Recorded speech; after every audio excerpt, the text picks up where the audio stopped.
Olá, queridos amigos, queridas amigas, como é bom estar aqui com você de novo, meditando, refletindo a palavra de nosso Senhor Jesus Cristo. Ainda mais neste tempo tão favorável, tão especial que é o tempo da Quaresma.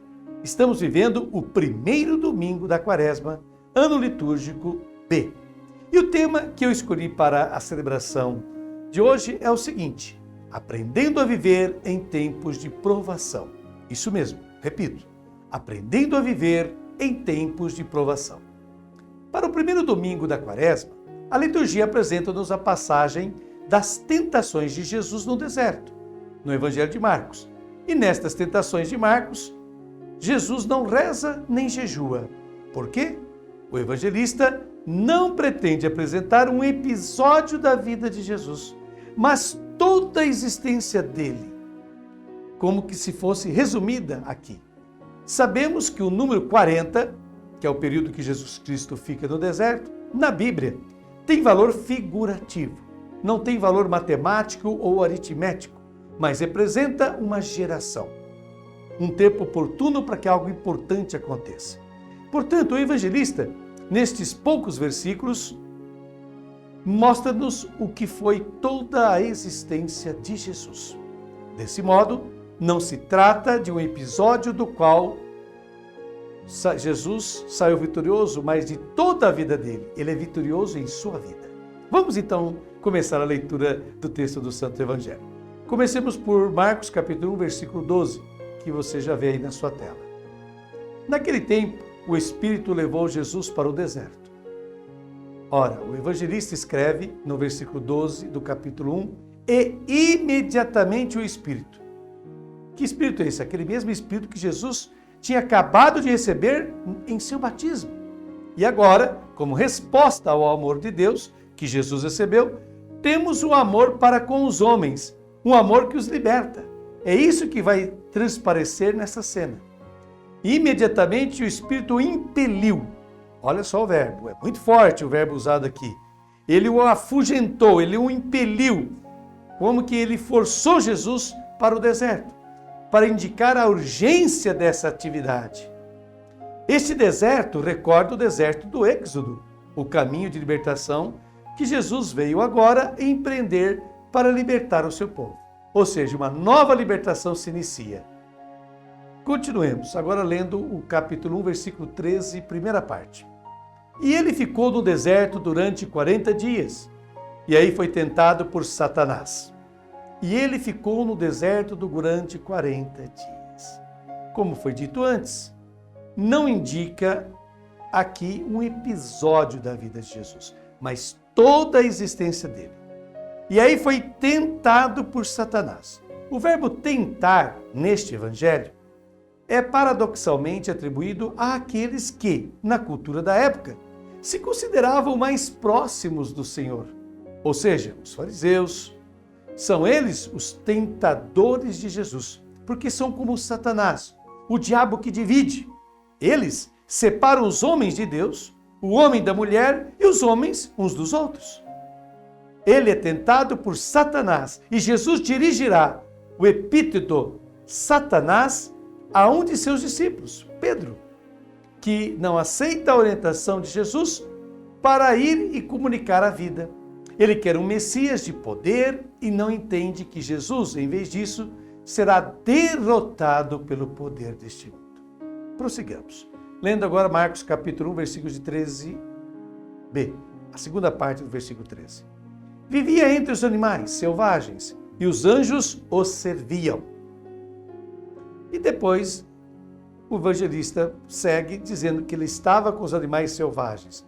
No livro de Daniel, Antigo Testamento, os animais selvagens indicam impérios, o poder, o que pode causar a morte. Então Jesus corria o risco de perder a vida durante toda a sua existência nessa terra. Depois diz que os anjos o serviam. Os anjos aparecem pela primeira vez em atitude de serviço, como aqui agora. Esses anjos, que mais tarde veremos, são retratados por mulheres no Evangelho de Marcos. Sim, mulheres, pois serão as mulheres que seguiram Jesus desde a Galileia um modelo de serviço. Isso mesmo. A primeira será a sogra de Pedro, que servirá a Jesus logo após ser curada pelo mesmo. A última vez que o anjo aparecerá, atribuído às pessoas, serão as mulheres da crucificação, as que vão lá no túmulo.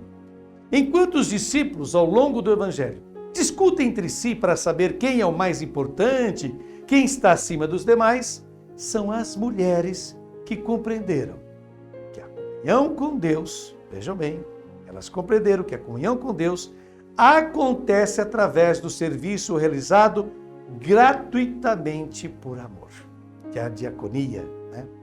E lembremos que as mulheres eram consideradas os seres mais distantes de Deus.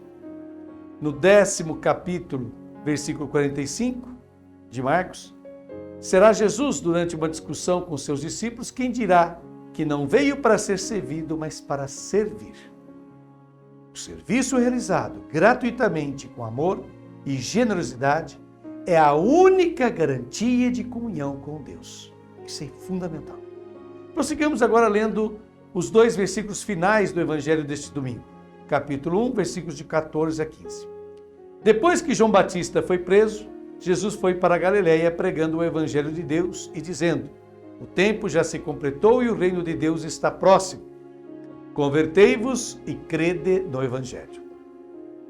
Então, o evangelista imediatamente depois afirma que, depois que João foi preso, aqui os animais selvagens estão presentes.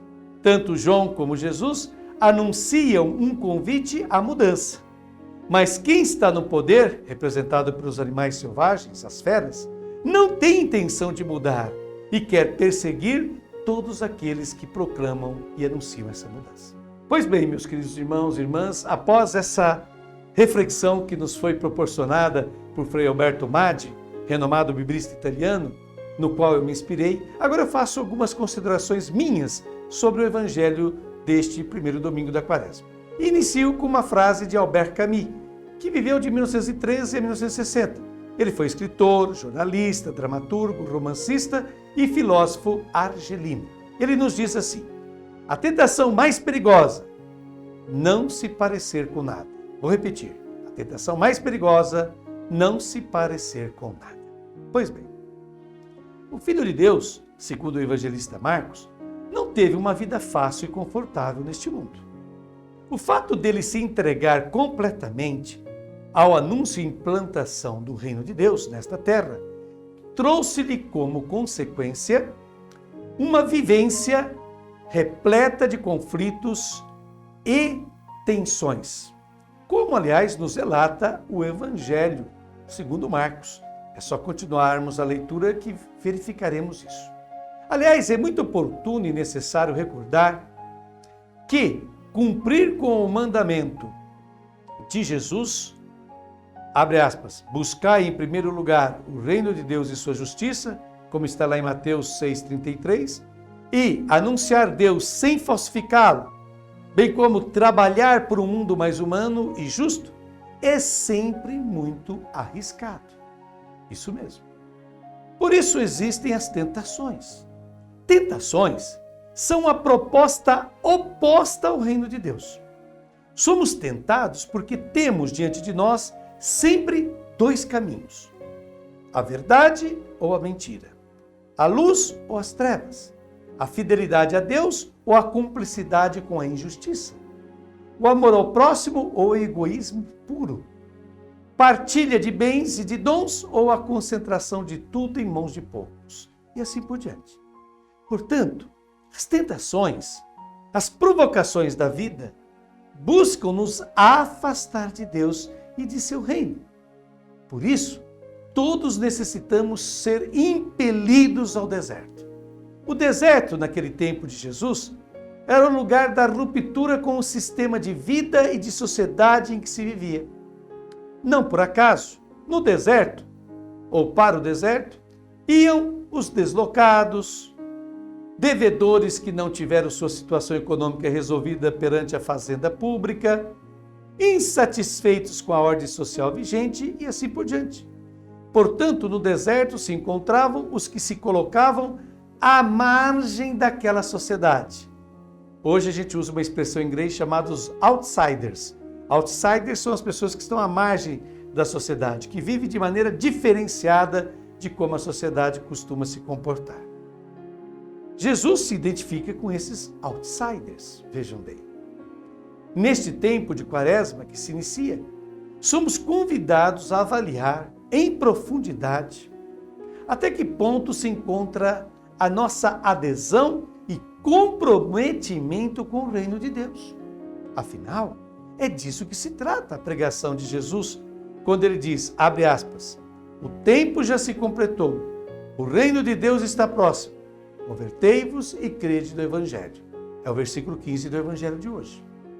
A grande contribuição do reino de Deus para o mundo é que nele todos os marginalizados, os sem importância, os esquecidos e abandonados pela sociedade humana encontram seu lugar e acolhida. Jesus contribuiu sobremaneira para que o mundo pudesse enxergar a importância dos pobres, dos últimos, dos que sofrem, dos que não contam. Pois, abre aspas, vós sois todos irmãos e irmãs, como ele nos diz no Evangelho de Mateus, capítulo 23, versículo 8, que aliás é o lema da campanha da fraternidade deste ano. E agora, concluindo esse nosso momento de meditação, façamos esta bela oração que é extraída da tradição apostólica de Hipólito de Roma. Você já vai começar a ver o texto aí na sua telinha. Deus Todo-Poderoso, Pai do Cristo, teu Filho unigênito, dá-nos um corpo imaculado, um coração puro, uma mente vigilante, um conhecimento sem erro, a presença do Espírito, para que nasça e cresça em nós a verdade. Jesus Cristo, nosso Senhor, Senhor que tudo governas, Pai de Jesus Cristo, Príncipe eterno e libertador de escravos, faz com que mais nada de velho exista mais naqueles que foram transformados e se voltaram para ti na verdade. Tu, que deles desejas uma alma pura e os chamaste para um segundo nascimento, em seu grande amor, imprime neles a imagem viva de teu único Filho. Fortalece sua fé para que nada possa separá-los de ti e estejamos sempre unidos ao teu verbo. A ti glória e poder e ao Espírito Santo agora e para sempre, pelos séculos dos séculos. Amém. Foi um prazer estar aqui com vocês mais este final de semana. Deus abençoe a todos e até o nosso próximo programa, se Deus quiser.